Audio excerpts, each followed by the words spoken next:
What kind of son keeps tapping his father's cheek like a toy in front of his wife, laughing as if the old man at the table is just part of the decoration?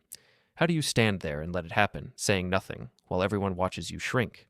The answer is simple. You stay quiet that night so that the next day, while he is at work, you can close the one legal deal that makes his whole little world vanish the moment he walks back through his own front door. Before we go any further, take a second to subscribe, hit the hype button, and like the video. It really helps the channel grow. And tell us in the comments, what would you do in this situation? I spent most of that Tuesday evening the way I spent most evenings now, standing at the stove in Caleb and Brianna's kitchen, stirring pasta sauce that nobody would thank me for, while my son and his wife sat at the dining table scrolling through their phones. The house smelled like garlic and tomatoes. The overhead light made everything look bright and clean, the kind of clean that shows up well in photos. Mason, my 7-year-old grandson, sat on the floor near my feet, building something complicated out of wooden blocks. He was the only one who looked up when I brought the pot over to the table. "Smells good, Grandpa Leo," he said. "Thanks, buddy," I told him, ruffling his hair as I passed. Caleb glanced up just long enough to nod, then went back to his screen. Brianna did not even look. I served the plates, set them down in front of everyone, and took my usual seat at the far end of the table. It was not really a choice anymore. That spot had become mine by default, the place where I could sit without interrupting the flow of their conversations or the sightlines for their phones. Dinner passed the way it always did. Caleb talked about a big sale he had closed at the car dealership that afternoon, some luxury sedan with leather seats and a sound system that cost more than most people's monthly rent. Brianna nodded along, mentioning a new hire she was onboarding at her office, someone young and eager who reminded her of herself 10 years ago. I ate quietly, answered when spoken to, and tried not to notice how many times they looked past me instead of at me. The real performance started after dinner, when Gerald and Linda Cole arrived. Brianna's parents were the kind of people who dressed like they were always on their way to a country club, even when they were just dropping by for wine on a weeknight.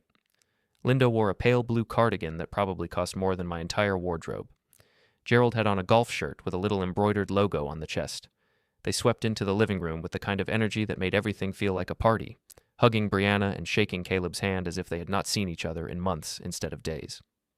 "Leonard," Linda said when she finally noticed me standing near the kitchen doorway. Her smile was polite, distant, the kind of smile you give to someone you are trying not to forget. "How are you doing?" "Just fine," I said. "Can I get you anything? Coffee? Water?" "Oh, we're fine," Gerald said, already turning back toward Caleb. "We brought wine." And that was that. I became part of the furniture again. They settled into the living room, Brianna pouring wine into glasses that caught the light just right, everyone laughing at some story Gerald was telling about a neighbor's landscaping disaster. I sat in the armchair near the window, the one that did not quite match the rest of the set, and watched. Mason climbed into my lap after a few minutes, leaning his head against my chest. At least he still wanted to be near me. It was Caleb who started it. He had been laughing at something Linda said, his face flushed from the wine when he turned and looked at me. Really looked, like he had just remembered I was there. He stood up, walked over, and before I could react, he reached out and tapped my cheek. Not hard, just a light tap, the way you might pat a dog or poke a stuffed animal to see if it moves. "Look at this guy," Caleb said, grinning at the room. "Still hanging in there, aren't you, Dad?" He tapped my cheek again. Then again, tap, tap, tap. "Always so serious," he said, his voice carrying that tone people use when they are performing for an audience. "Come on, smile for everyone. Show them you're having a good time." Brianna laughed. So did Linda. Gerald raised his wine glass in a mock toast, like this was all part of some charming family routine. Mason shifted in my lap, his small body going tense. I felt his eyes on me, wide and confused, waiting to see what I would do. I did nothing. I sat there, feeling the heat rise in my face, feeling the weight of every set of eyes in the room. Caleb's hand hovered near my cheek, ready to tap again if I gave him a reason. I kept my expression neutral, forced the corners of my mouth into something that might pass for a smile, and let the moment stretch out until Caleb finally stepped back, satisfied. "There we go," he said, returning to his seat. "See? He's fine. Tougher than he looks." The conversation moved on. Someone refilled the wine glasses. Brianna started talking about a vacation she and Caleb were planning, somewhere warm with beaches and umbrella drinks. I stayed in the chair, Mason still curled against me, and felt something shift inside my chest. Not anger, exactly, not yet. Just a cold, clear understanding that something had changed tonight, something that could not be undone. Later, after Gerald and Linda left and Brianna took Mason upstairs to bed, I went down to my room in the basement. It was small, barely large enough for a twin bed, a narrow dresser, and a chair that did not fit anywhere else in the house. The ceiling was low, the kind that made you feel like you were always ducking even when you were standing still. I had moved down here 3 years ago, right after Caleb and Brianna bought the place. It was supposed to be temporary, just until they got settled. But temporary had a way of becoming permanent when nobody bothered to talk about it. I sat on the edge of the bed and stared at the shelf across from me. There, tucked between a stack of old magazines and a box of tools I had not touched in months, was a gray file box with a faded label. The label had an address on it. This address. And below that, in my own handwriting, a single word. Deed. My phone buzzed on the nightstand. I picked it up and saw a calendar reminder I had set weeks ago, something about the mortgage payment date. I stared at the screen for a long moment, then looked back at the file box. The room was quiet. Upstairs, I could hear the muffled sound of voices, Caleb and Brianna talking about something I was not part of. I reached over and pulled the file box onto my lap, feeling the weight of it, the dust on the lid. I did not open it. Not yet, but I knew I would. I could not sleep that night. Every time I closed my eyes, I saw Caleb's hand coming toward my face, felt the tap of his fingers against my cheek. I heard Brianna's laugh, saw the look in Mason's eyes. The ceiling above me creaked as Caleb and Brianna moved around upstairs, getting ready for bed, their footsteps heavy and careless. I thought about my wife. Her name was Eleanor, and she had been gone for 5 years now. Cancer, the kind that moves fast and does not give you time to argue with it. We had been married for 38 years. We raised Caleb in a small house on the other side of town, the kind of place with a big backyard and a porch where you could sit and watch the neighborhood go by. It was not fancy, but it was ours. We owned it outright, every square foot, every nail in the walls. When Eleanor got sick, we sold that house. Caleb had just married Brianna, and they were talking about starting a family, about needing more space. I told them I would help. It seemed like the right thing to do, the kind of thing a father does when he has the means. I took the money from the sale and handed most of it over to Caleb, enough for a down payment on this place, enough to make them feel secure. At the time, it felt like love. Now, lying in the basement with the file box on the shelf above me, it felt like something else. I got up around 6 in the morning, before Caleb and Brianna were awake, and drove to the old hardware store. I had owned the place for 23 years before I handed the keys over to Caleb and retired. It was still standing, a narrow brick building on the corner of Main and 5th, with big front windows and a faded sign that said Harlow Hardware in letters that used to be bright red. Caleb had tried to run it for a while, but his heart was never in it. He liked the idea of owning a business more than the actual work of keeping one alive. After a year, he closed it down and moved on to the dealership job. The building sat empty now, collecting dust and memories. I still had a key. The inside smelled like old wood and metal, the kind of smell that gets into your clothes and stays there. I walked past the empty shelves, past the counter where Eleanor used to sit and handle the register, and into the small office at the back. It was exactly the way I had left it. A desk piled with old invoices, a filing cabinet with drawers that stuck, and a locked cabinet in the corner with a label that read Property Records. I found the key on my ring, a small brass thing that I had not touched in years, and opened the cabinet. Inside were folders, lots of them, organized by date, by purpose, by importance. I pulled out the one labeled with this address, the house Caleb and Brianna lived in now, and spread the papers out on the desk. Mortgage documents, title transfer forms, bank statements. Everything was there, neat and clear, the kind of records Eleanor had taught me to keep when we first opened the store. She used to say that paper did not lie, that if you kept good records, you would always know where you stood. I skimmed through the pages, not reading every word yet, just getting a sense of what I had. My name was on most of them, my signature, my account numbers. I closed the folder and sat there for a long time, staring at the wall, trying to decide what it meant. When I got back to the house, Caleb was already gone, off to work in his suit and tie, his car pulling out of the driveway just as I turned onto the street. Brianna was in the kitchen, pouring coffee into a travel mug. She glanced at me as I walked in, her expression neutral. "Where were you?" she asked. "Just out," I said. "Needed some air." She nodded, not really interested, and grabbed her purse. "Mason's upstairs getting dressed. Can you make sure he eats something before the bus comes?" "Sure," I said. She left without saying goodbye. I made Mason scrambled eggs and toast, and we sat at the table together while he told me about a project he was working on at school, something about the solar system. He asked me which planet was my favorite. I said Saturn because of the rings. He said Jupiter because it was the biggest. We agreed that Mars was overrated. After he left for school, I went back down to the basement and opened the file box. Inside were more papers, older ones, things I had saved from when Eleanor and I first bought our original house. There were receipts from the hardware store, tax returns, insurance policies. And there, at the bottom, was a small folder labeled Medical. I opened it and found the forms from the hospital, the ones I had signed 5 years ago during that scare when I thought I might be having a heart attack. It turned out to be nothing serious, just stress and exhaustion, but at the time, I was terrified. Caleb had driven me to the emergency room, had sat with me while they ran tests, and afterward, he had suggested I sign some paperwork, just in case. Power of attorney, he called it. That way, if something happened to me, he could handle things, make decisions, keep everything running smoothly. I had signed without reading it carefully. I trusted him. He was my son. Now, looking at those forms again, I wondered what exactly I had given away. I stacked the papers back into the box and closed the lid. My phone was on the dresser, and I picked it up, scrolling through the contacts until I found a name I had not called in a long time. Nora Grant. She had been my accountant back when the store was still open, the kind of person who could look at a pile of receipts and tell you exactly where your money was going and why. After Eleanor passed, she had transitioned into legal work, setting up wills and handling estate planning for small business owners like me. I had not spoken to her in over a year, but her number was still in my phone. I stared at the screen for a long time, my thumb hovering over the call button. Upstairs, I heard Brianna come back home, her heels clicking against the hardwood floor. She was on the phone with someone, her voice bright and cheerful, talking about lunch plans and some event she was organizing at work.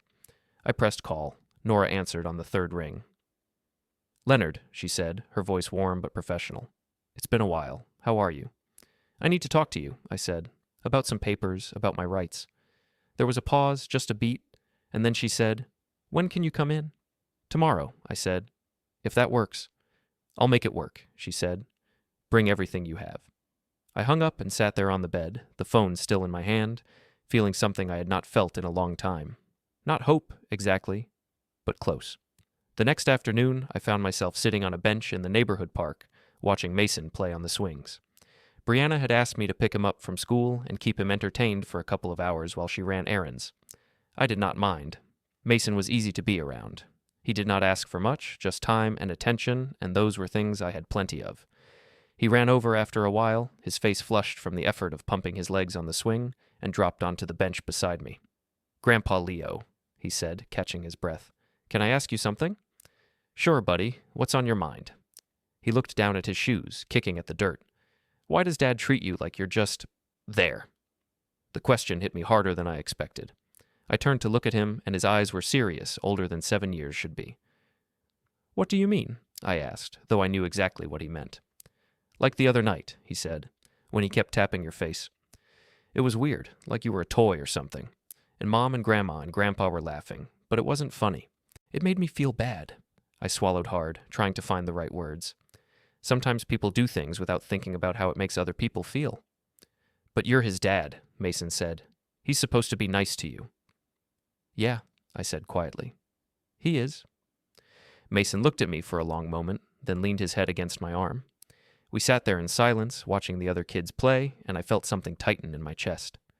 This boy understood something that his parents had forgotten. Respect, decency, the basic kindness you owe to people who love you. When we got back to the house, Brianna was in the kitchen with her parents. I could hear them before I even opened the door, their voices carrying through the walls in that easy, confident way people talk when they think nobody's listening who matters. "It's really time," Linda was saying. "He's had a good run, but honestly, Brianna, you and Caleb need your space. You're not running a nursing home." "I know," Brianna said. "We've been talking about it. There are some nice places downtown, assisted living facilities with programs and activities. He'd probably be happier there, around people his own age." "Exactly," Gerald chimed in. "And it's not like he's contributing much here. He watches Mason sometimes, sure, but you could hire a babysitter for that. This house is yours and Caleb's now.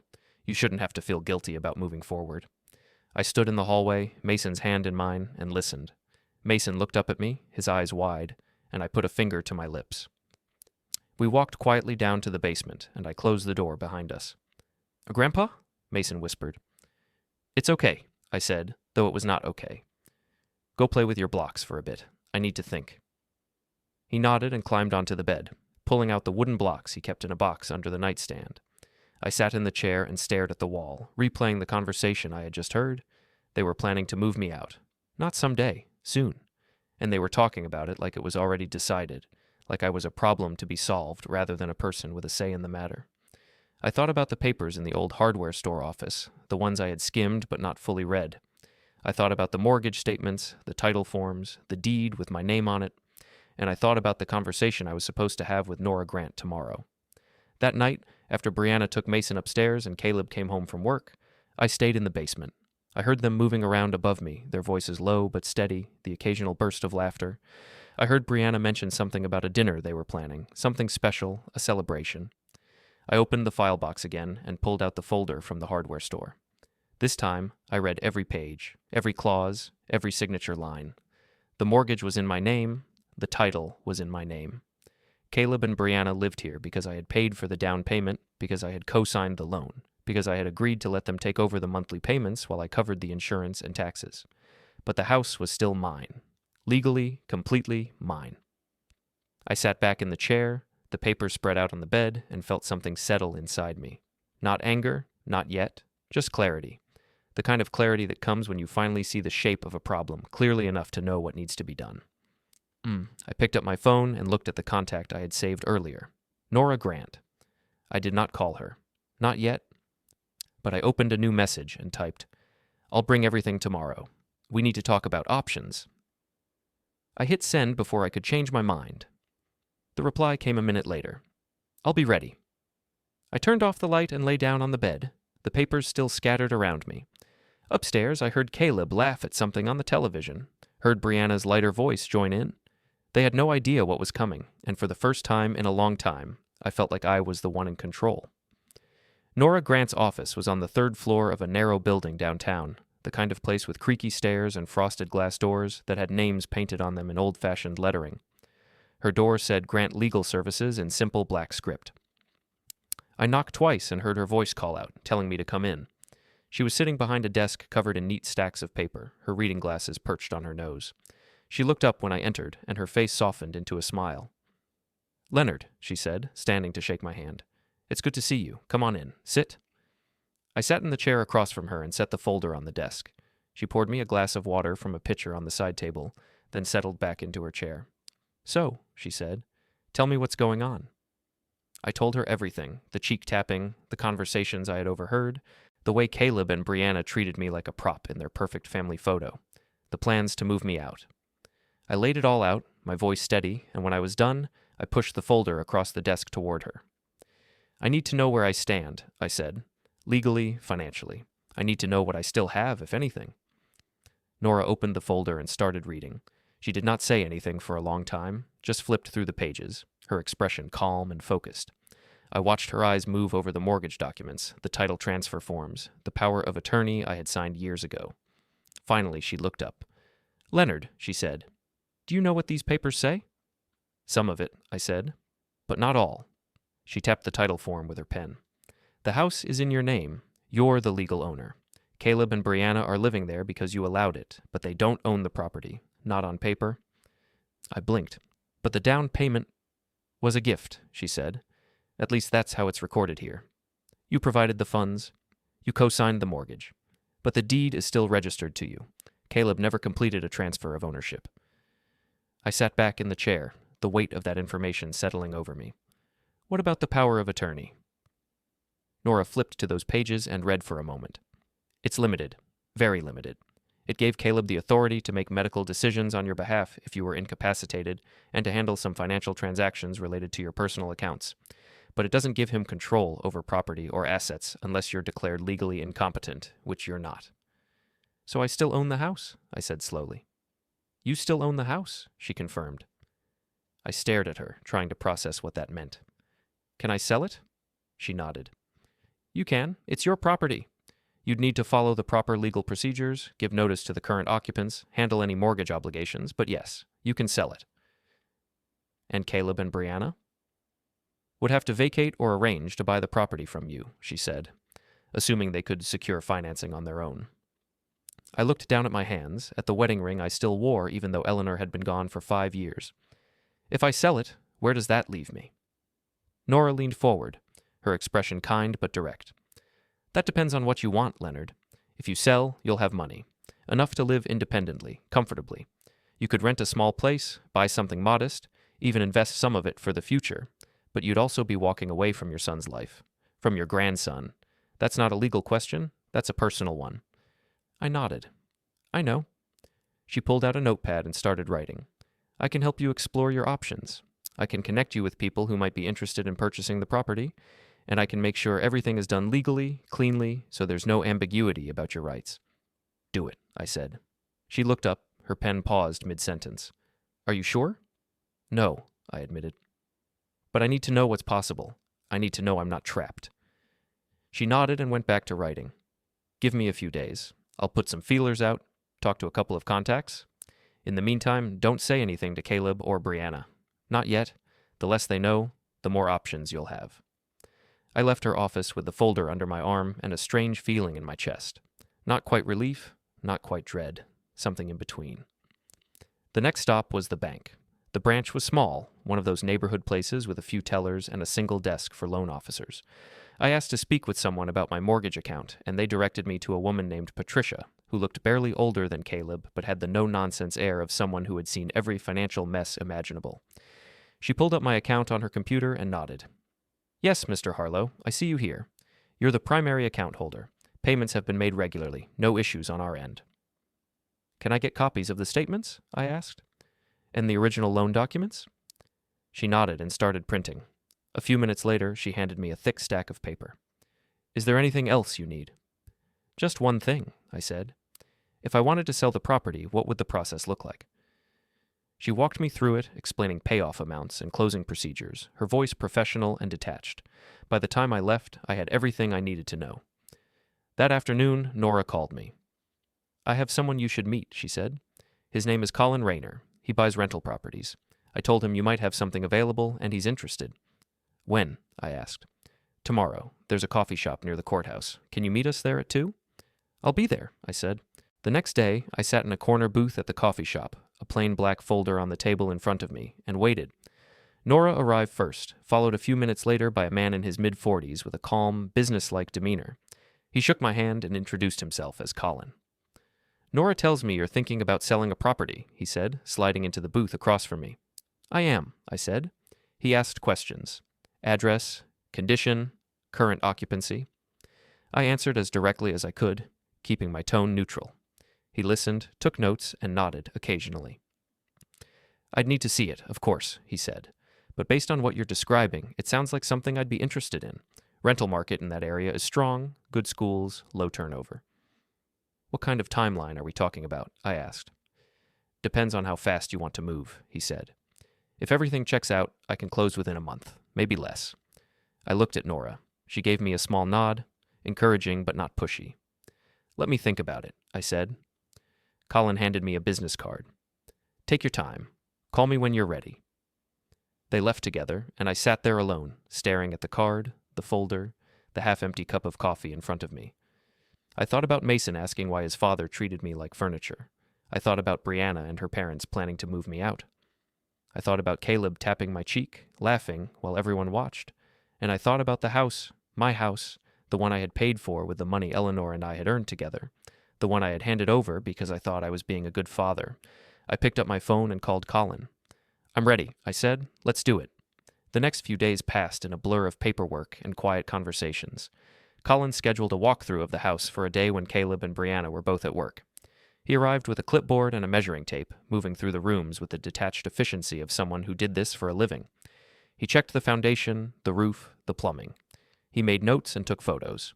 He did not ask why I was selling, and I did not offer an explanation. When he was done, he stood in the living room and looked around one last time. It's a good property, he said. Solid bones. I'll have an offer for you by the end of the week. I shook his hand and watched him leave, then went down to the basement and started packing. I did not take much. A suitcase with my clothes, a box with photos of Eleanor, and a few keepsakes from the hardware store. I left most of my things where they were, scattered around the room in a way that suggested I was still living there, still settled in. I did not want Caleb or Brianna to suspect anything until it was too late to stop it. The offer came 3 days later. Colin's number appeared on my phone, and I answered on the first ring. "I'll give you $240,000, he said. "Cash. Close in 3 weeks." I did the math in my head. After paying off the remaining mortgage, I would walk away with enough to rent a small apartment, cover my expenses for years, and still have a cushion for emergencies. It was more than enough. "Deal," I said. Nora scheduled the signing for the following Tuesday at a notary office near the courthouse. I told Caleb and Brianna I had a doctor's appointment, and they barely looked up from their phones when I left. The notary office was small and beige, the kind of place where nothing interesting ever happened. Colin was already there when I arrived, sitting in a chair with his folder of documents. Nora joined us a few minutes later, and we moved into a small conference room with a table and 4 chairs. The notary, a tired-looking woman in her 50s, walked us through the paperwork. I signed my name over and over, each signature feeling heavier than the last. Colin signed too, his pen moving quickly, confidently. When it was done, the notary stamped the final page and handed me a copy. "Congratulations," she said, though her tone suggested she said that to everyone. Outside, Nora walked me to my car. "How are you feeling?" she asked. "Like I just did something I can't take back," I said. She nodded. "You did. But it was the right thing, Leonard. You deserve better than what they were giving you." "Maybe," I said. She handed me a key. "I found you a place. Small apartment, 1 bedroom on the west side of town. It's clean, quiet, and the rent is reasonable. First month is already paid." I stared at the key, feeling the weight of it in my palm. "Thank you." "Don't thank me yet," she said. "The hard part is still coming." She was right. That evening, I sat in the basement and listened to the sounds of the house above me. Caleb came home from work, his footsteps heavy on the stairs. Brianna called out something about dinner. Mason's voice drifted down, bright and cheerful, asking if he could watch a show before bed. My phone buzzed. A calendar notification, one I had set earlier that week. "House transfer, confirmed." I turned off the light and lay down on the bed, staring at the ceiling and wondered what tomorrow would bring. Upstairs, I heard Brianna laugh, her voice carrying through the vents. "Tomorrow is going to be the start of a new chapter," she said to someone on speakerphone. "No more extra baggage, just us, finally." I closed my eyes and let the words wash over me. They had no idea, and tomorrow they would find out. The next evening I sat in the armchair by the window, the same chair I always sat in, and watched Caleb and Brianna move through the house like actors preparing for a performance. They were expecting Gerald and Linda to arrive any minute for what Brianna kept calling their New Beginnings dinner. The dining table had been set with the good dishes, the ones that only came out for special occasions. Wine glasses gleamed under the overhead light. Everything looked perfect.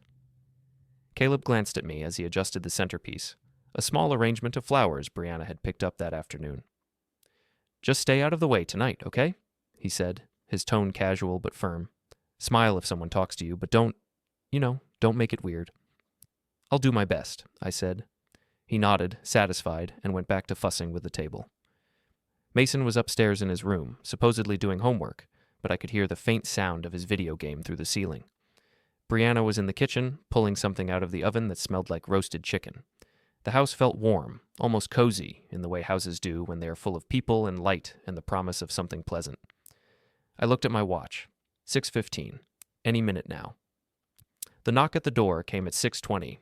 Caleb opened it, his face already breaking into a smile, expecting to see Gerald and Linda standing on the porch with a bottle of wine and their usual air of polished superiority.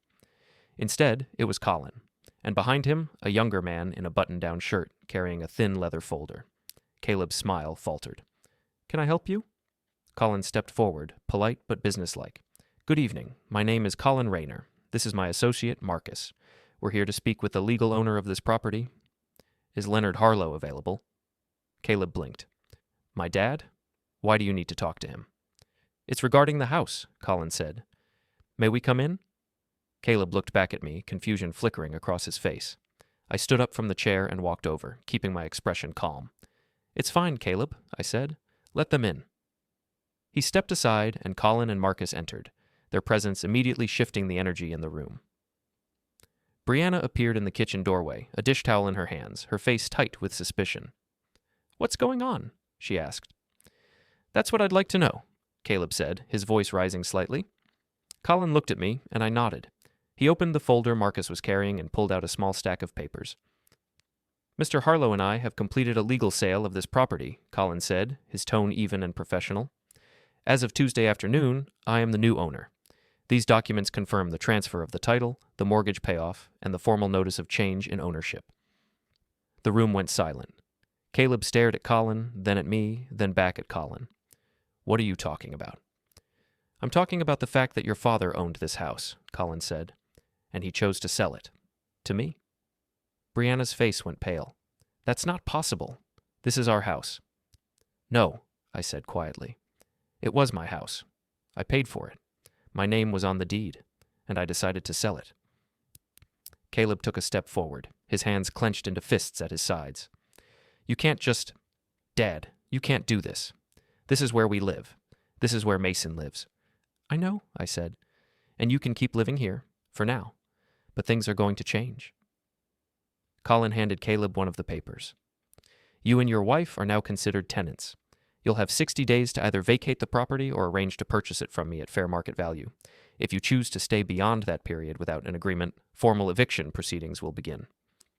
Caleb's face turned red. This is insane. Dad, you can't do this to your own family.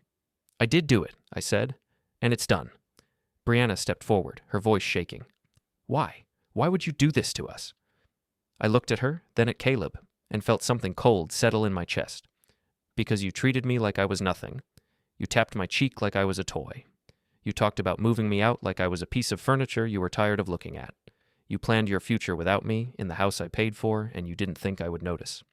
That's not, Caleb started, but I held up my hand. Don't, I said. Don't try to explain it away.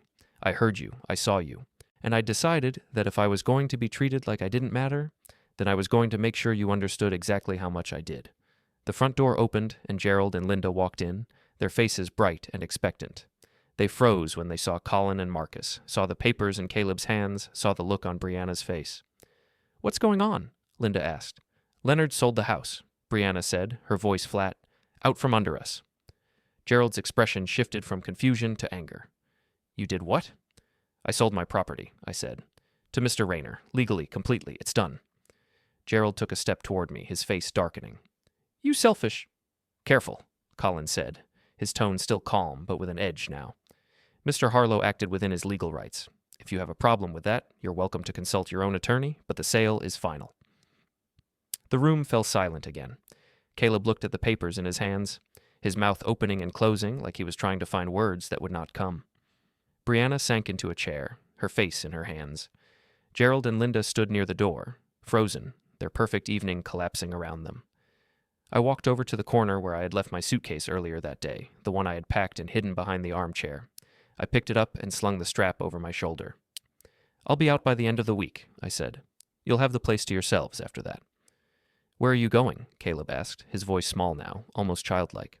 Somewhere I'll be treated like a person, I said.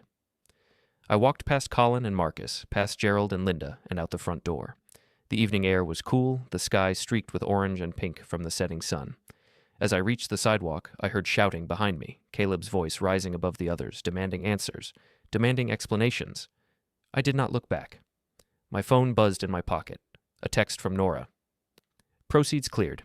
Apartment ready. Call me if you need anything. I stood there for a moment, the suitcase heavy in my hand, and looked up at the house one last time. Through the window, I could see the shapes of people moving, gesturing, arguing. The perfect family photo was crumbling, and for the first time in years, I felt like I could breathe. I turned and walked down the street, toward my car, toward whatever came next. Behind me, the shouting continued, and I smiled. I spent the first night in my new apartment sitting on the floor with my back against the wall, staring at the empty room. The place was small, just a bedroom, a bathroom, and a kitchen that opened into a narrow living area, but it was mine. No basement, no cramped ceilings, no voices overhead planning my erasure. The walls were painted a neutral beige, the kind of color that landlords choose because it offends nobody and costs nothing to touch up. The carpet was thin but clean, showing the faint tracks of a recent vacuum. Through the single window, I could see the parking lot below and, beyond that, a strip of grass where someone had planted a few scraggly trees that were trying their best to look established. My phone would not stop buzzing. It sat on the counter in the kitchen, vibrating every few minutes, the screen lighting up with names I recognized. Caleb had called 17 times. Brianna had called 9. There were text messages piling up, each one more desperate than the last. Caleb's ranged from angry demands to meet and talk about this like adults, to pleading messages asking how I could abandon my own grandson. Brianna's were shorter, colder, mostly variations on, "How could you?" and "You're destroying this family." I walked over, picked up the phone, and scrolled through the messages without opening them. The preview text was enough. I did not need to see the full paragraphs of accusations and justifications. I knew what they would say, that I was selfish, that I was cruel, that I had betrayed them. I turned the phone off and set it back on the counter, face down. The silence that followed was almost overwhelming. I had grown used to noise over the past few years, to the constant hum of other people's lives happening above and around me. Footsteps, television, conversations that did not include me but reminded me I was not alone. Now, in this apartment, there was nothing. Just the faint buzz of the refrigerator and the occasional creak of the building settling. I stood there for a long time, not moving, just breathing. The next morning, I woke up on the floor with a stiff neck and the realization that I had fallen asleep without meaning to. Sunlight came through the window at an angle that told me it was later than I usually got up. I checked my watch. 9:30. When was the last time I had slept past 7? I could not remember. I got up, stretched, and went to the bathroom. The mirror showed me a face that looked older than I felt. Lines around the eyes, gray stubble on the chin. I splashed water on my face and decided that shaving could wait. The first order of business was coffee, but I did not have any. No coffee maker, no mugs, no supplies at all. I grabbed my wallet and keys and headed out, locking the door behind me. The neighborhood was quiet, a mix of small apartment buildings and older houses with chain-link fences. I drove to a gas station a few blocks away and bought a cup of coffee from one of those machines that dispenses it into a paper cup. It tasted like burnt water, but it was hot and caffeinated, and that was enough. From there, I went to the bank. The branch was the same one I had been using for years, a squat brick building with a drive-through window and a lobby that always smelled faintly of carpet cleaner. I parked and went inside, approaching the counter where a young woman with a name tag that said Jessica greeted me with a professional smile. "Good morning. How can I help you today?" "I need to confirm that a deposit cleared," I said, "from a property sale." She nodded and asked for my account number. I gave it to her, and she typed for a moment, her eyes scanning the screen. "Yes, sir," she said. "I see the deposit here. It posted yesterday afternoon." "Can you tell me the amount?" She read it off, and I felt a small knot of tension release in my chest. The number was exactly what Colin had promised. After the mortgage payoff and the fees, I was left with enough to live on for years if I was careful. Not a fortune, but freedom. "Thank you," I said. She smiled again. "Is there anything else I can help you with?" "No, that's all." I left the bank and sat in my car for a few minutes, staring at nothing, letting the reality of it settle over me. I had done it. I had walked away, and I had the means to survive on my own. No favors, no dependents, just me and the money I had earned. Next, I drove to a furniture store on the edge of town, one of those big warehouse places with rows of couches and beds and dining sets arranged in fake living rooms. A salesman approached me almost immediately, a middle-aged guy with a practiced smile and a clipboard. "Looking for anything specific today?" he asked. "Bed, couch, table, chairs," I said. "Nothing fancy, just functional." He walked me through the options, pointing out sales and clearance items, and I picked the simplest versions of everything. A queen-size bed with a basic frame, a gray couch that looked sturdy enough to last a few years, a small table with 2 wooden chairs. The total came to less than I expected, and I paid in cash. "We can deliver this afternoon," the salesman said, "between 2 and 5. That work for you?" "That works," I said. I gave him the address of the apartment and left, stopping at a discount store on the way back to pick up sheets, towels, a few plates and bowls, some silverware, and a coffee maker. By the time I got back to the apartment, it was almost noon. I made another trip to a grocery store and bought the basics: bread, eggs, milk, coffee, some canned soup, a box of pasta. I was not planning elaborate meals. I just needed fuel. Back at the apartment, I unpacked the groceries and set up the coffee maker on the counter. The first pot I brewed smelled better than anything I had tasted in weeks. I poured a cup and sat on the floor by the window, sipping slowly, watching the world outside. A woman walked by with a stroller. An older man in a baseball cap was washing his car in the parking lot. Life went on, indifferent to my small dramas. The furniture arrived at 3. 2 guys in matching shirts carried everything up the stairs and set it where I asked. The bed went in the bedroom, the couch against the far wall of the living area, the table near the kitchen. They were in and out in 20 minutes. Once they were gone, I spent the rest of the afternoon making the space livable. I made the bed with the new sheets. I hung a photo of Eleanor on the wall by the bed, the one from our anniversary trip to the coast, where she was smiling at the camera with the ocean behind her. I unpacked my clothes and hung them in the small closet. By evening, the apartment felt less empty, not quite like home, but close enough. I turned my phone back on. 53 missed calls, 32 text messages, 3 voicemails. I listened to the voicemails. The first was from Caleb, or his voice was tight, controlled, like he was trying very hard not to yell. "Dad, you need to call me back. We need to fix this. I don't know what you think you're doing, but this is crazy. You can't just sell the house and leave. Mason keeps asking where you are. He doesn't understand. Call me." The second was from Brianna. Her voice was colder, sharper. "Leonard, I don't know what game you think you're playing, but this is unacceptable. You've put us in an impossible position. We can't afford to buy the house outright, and finding a new place in 60 days is not realistic. You need to undo this. Now." The third was from Gerald. His voice was clipped, angry, the tone of someone used to getting his way. "Leonard, you've made a serious mistake. I've spoken with my attorney, and we're exploring options. You may think you've won here, but you've just destroyed your relationship with your son and your grandson. I hope it was worth it." I deleted all 3 and set the phone down. Part of me wanted to respond, to explain myself, to make them understand, but I knew it would not matter. They were not interested in understanding. They were interested in getting things back to the way they were, with me in the basement and them in control. There was a knock at the door. I opened it to find Nora standing in the hallway, holding a casserole dish covered in foil. "I figured you might not have groceries yet," she said, "and I know how moving can be." I stepped aside, and she came in, setting the dish on the counter. She looked around the apartment, her eyes taking in the furniture, the photo on the wall, the coffee maker. "Not bad," she said. "You work fast."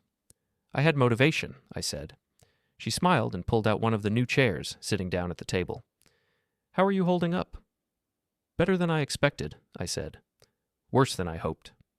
She nodded, understanding. "They've been calling you." "I know. Are you going to talk to them?" I thought about it for a long moment, pouring myself another cup of coffee and offering her one. She accepted, and I sat down across from her. "Eventually," I said, "but not yet. Right now, they're angry. They'll say things they think will make me change my mind, and I don't want to hear it." Nora wrapped her hands around the mug, the steam rising between us. "That's fair. Just don't shut them out forever, Leonard. Especially Mason. He's not responsible for what his parents did." "I know," I said quietly. "I'll call him when I'm ready." She took a sip of her coffee and looked at me over the rim of the mug. "You did the right thing, you know. It took guts to walk away like that." "Guts or stupidity," I said. "Sometimes they're the same thing," she said, and smiled. We sat there for a while, talking about small things. The apartment, the neighborhood, the weather. It felt good to talk to someone who was not angry at me, who did not want anything from me except maybe my company. When she left, she paused at the door. "Call me if you need anything. I mean it." "I will," I said. After she was gone, I ate the casserole standing at the counter, staring out the window at the street below. The sky was turning pink and orange, the sun sinking behind the buildings. Somewhere across town, Caleb and Brianna were probably sitting in the house. My house, their house, Colin's house. Trying to figure out what to do next. Trying to find a way to spin this into something that did not make them look bad. I wondered if they understood yet. I wondered if they ever would. I finished the casserole, washed the dish, and set it on the counter to dry. Then I sat on my new couch, in my new apartment, and stared at the photo of Eleanor on the wall. "I think I did the right thing," I said to her, even though she was not there to answer. "I hope I did." The apartment was quiet, peaceful, mine, and for the first time in years, that was enough. 3 weeks passed. I did not hear from Caleb or Brianna directly during that time, but I heard about them. Nora kept me updated, passing along information from Colin about their attempts to negotiate, to buy more time, to find a way out of the corner they were in. They could not afford to buy the house. Their credit was not strong enough to secure a mortgage on their own, and no bank would give them the kind of loan they needed without a significant down payment. They tried to get Gerald and Linda to co-sign, but even Brianna's parents balked at that, unwilling to tie their finances to a situation they saw as a sinking ship. Colin was fair, but firm. He offered them the full 60 days and even extended the deadline by a week when they asked, but he made it clear that after that, the next step would be legal action. He was a businessman, not a charity, and he had his own plans for the property. I kept my phone off most days. When I did turn it on, I found messages from Caleb that ranged from angry to pleading to resigned. He stopped calling after the first week, shifting to texts instead. Most of them said the same thing in different ways. That I had betrayed him, that I was ruining his life, that Mason did not understand why Grandpa Leo was not coming home. That last part hurt more than the rest combined. I had been thinking about Mason constantly. At night, lying in my bed in the new apartment, I would remember the way he used to climb into my lap, the way he asked questions about everything, the way he looked at me like I was someone worth listening to. I missed him, more than I thought I would, but I also knew that reaching out to him meant dealing with Caleb and Brianna, and I was not ready for that. Not yet. On the morning of the 22nd day, I called Nora. "I want to see Mason," I said. "Is there a way to arrange that?" She was quiet for a moment. "I can ask. But Brianna's not going to let you take him anywhere alone. She'll want to be there." "That's fine," I said. "I just want to see him, to talk to him, to let him know I didn't just disappear." "I'll make some calls," she said. "Give me an hour." She called back 50 minutes later. "The park, tomorrow at 4. Brianna agreed, but she'll be there. She won't let you take him alone." "That's fine," I said again. "I just want to see him." The next day, I drove to the neighborhood park, the same one where Mason and I had talked weeks earlier. The sky was overcast, the air cool and damp, the kind of weather that made everything feel heavier. I parked near the entrance and walked to the bench by the playground. Mason was already there, sitting on a swing with his feet dragging in the dirt, not swinging, just sitting. Brianna stood a few feet away, her arms crossed over her chest, her face hard and closed off. She was wearing jeans and a sweater, her hair pulled back in a ponytail, and she looked tired. Older, like the last few weeks had aged her. Mason saw me and jumped off the swing, running over and throwing his arms around my waist. "Grandpa Leo," he said, his voice bright but strained. "Where did you go?" I knelt down so I was at his level, my hands on his shoulders. "I had to move, buddy, to a new place." "Why?" "Because sometimes grown-ups need to make changes," I said, "and I needed to take care of myself." His eyes were wide, searching my face. "Are you coming back?" I shook my head slowly. "No, but that doesn't mean I don't love you. It just means things are different now." "Different how?" I glanced at Brianna, who was watching us with a look that could freeze water. "You'll understand when you're older." It was a weak answer, and I knew it. Mason's face fell, and he looked down at his shoes, scuffing the toe against the ground. "Dad says you're being selfish," he said quietly. "He says you don't care about us anymore." I felt something twist in my chest, sharp and painful. "Your dad is wrong, Mason. I care about you more than almost anything.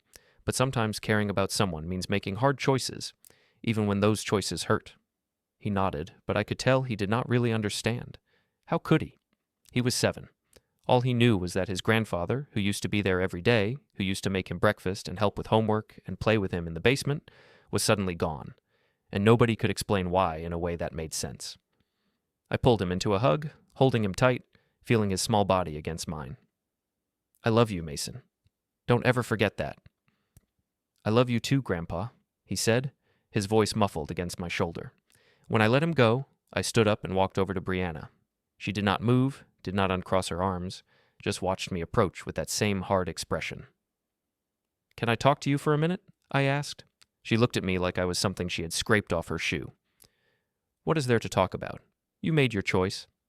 "I did," I said, "and I'm not apologizing for it. But I want you to know that I don't hate you or Caleb.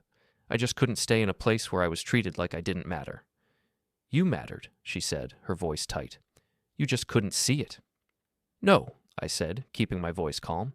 "You just couldn't show it. You treated me like furniture, like a prop. And when I finally stood up for myself, you acted like I was the villain." Her jaw tightened. "You sold our house out from under us." "I sold my house," I corrected. "The house I paid for. The house that was in my name. You and Caleb lived there because I allowed it.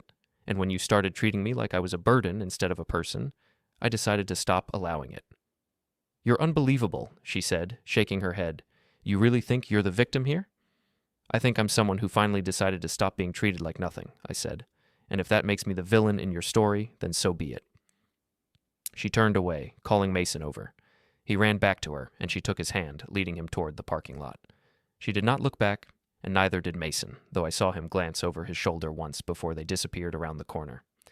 I sat on the bench and watched them go, feeling the weight of what I had done settle over me like a heavy coat. I did not regret it, but I wished it had not come to this. I wished they had given me a reason to stay. I sat there for a long time, alone on the bench, watching the other families in the park, a mother pushing a toddler on the swings, a father tossing a ball with his son, an older couple walking hand in hand along the path. Normal people living normal lives, unburdened by the kind of choices I had been forced to make. Eventually, I stood up and walked back to my car. The sky had darkened and a light rain was starting to fall. I drove back to the apartment slowly, in no hurry to get anywhere, and when I got there, I made myself dinner and sat at the small table by the window, eating in silence. My phone buzzed, a text from Caleb. Mason won't stop crying. I hope you're proud of yourself. I read it once, then set the phone face down on the table. I was not proud, but I was not ashamed either. I had made a choice, and I would live with it. The 60 days came and went. Caleb and Brianna did not leave. Colin filed the paperwork for eviction, and a date was set for a hearing. Nora warned me that it would get messy, that Caleb and Brianna would likely bring up everything they could think of to paint me as the villain, to argue that I had acted out of spite rather than legal right. Let them, I said. The facts are on my side. The hearing was held on a Thursday morning in a small courtroom downtown, the kind of place where landlord-tenant disputes were processed like items on an assembly line. The room was plain, with beige walls and fluorescent lights that buzzed faintly overhead. Rows of benches filled the back half, mostly empty except for a few people waiting for their own cases. Colin sat at one table with his attorney, a sharp-eyed woman in a gray suit named Bree Torres. She had a leather briefcase and a stack of folders organized with colored tabs. Caleb and Brianna sat at the other table with a lawyer they had scraped together money to hire, a younger guy who looked like he was fresh out of law school. His suit was slightly too big, and he kept glancing nervously at his notes. I sat in the gallery, 3 rows back, watching. The judge was a middle-aged man with salt and pepper hair and a tired expression, like he had heard every variation of this story 1,000 times before. He had a stack of files on his desk and a coffee mug with a faded logo. The bailiff called the case, and both attorneys stood. Bree went first. Her voice was clear and professional. Your Honor, this is a straightforward, unlawful detainer action. My client, Mr. Colin Rayner, purchased the property located at 428 Maple Street on October 15th of this year. The sale was legal and properly recorded.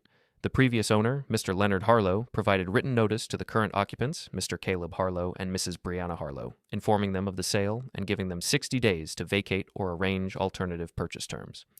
That deadline passed on December 12th. The occupants have refused to leave. We are here today to request a court order for eviction.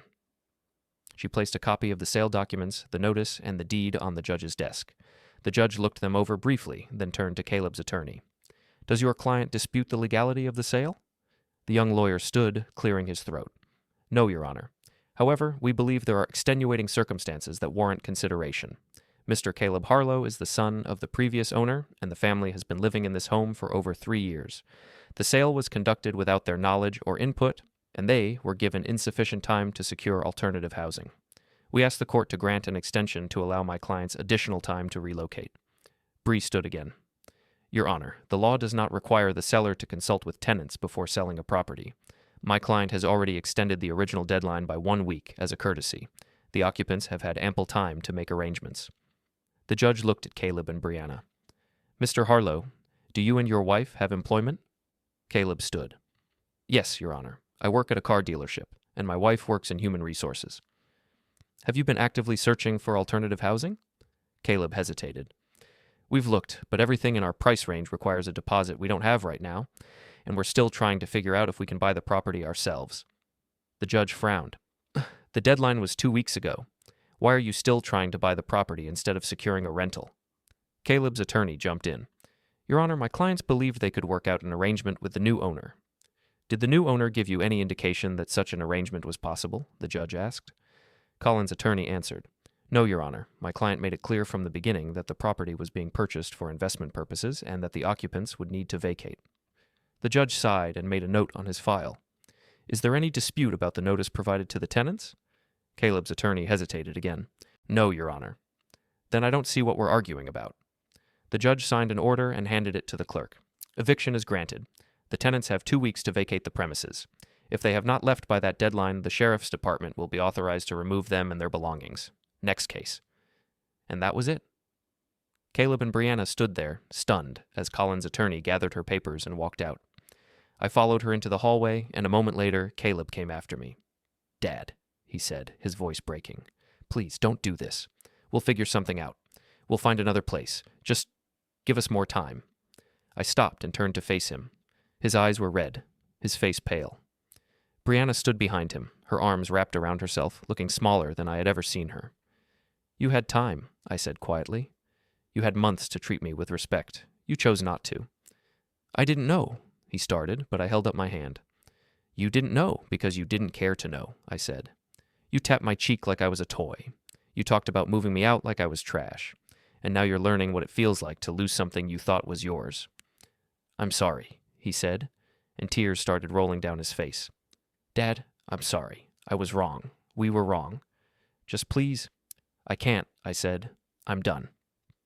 I walked away, leaving him standing in the hallway, and did not look back.